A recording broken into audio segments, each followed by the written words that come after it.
When I get the question about genius and how we apply it and how we deal with it in our own lives and our own organizations, it comes to me in the reality of we are all a genius. If a genius is someone who can unpack the complicated to get to the simple, to find the one thing in the midst of all of this that will make a difference, whether it's Leonardo da Vinci or Galileo or Aristotle, the ability to ask a question that brings it to the simple. In my own life, what's the one thing that drives me? In an organization, what's the one thing that keeps us together? In a product, what's the single thing that's most important to the customer of anything else you could do for them? And maybe it's not the manufacture and the sales of a piece of equipment. Maybe it's servicing the equipment at peak performance so whoever buys the equipment doesn't have to deal with it again. I don't know what the one thing is for you. But then to unpack ourselves and find out what is the one gift. In my belief structure, I believe we all have a primary gift and secondary gifts. The minute we get to our primary gift, we become a genius.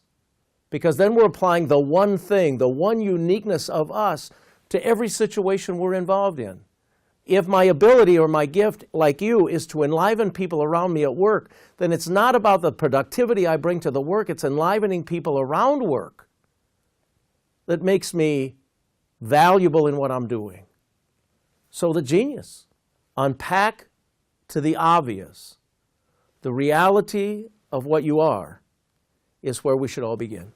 I'd like to unpack that one more way that relates to something that's bigger than what I talked about.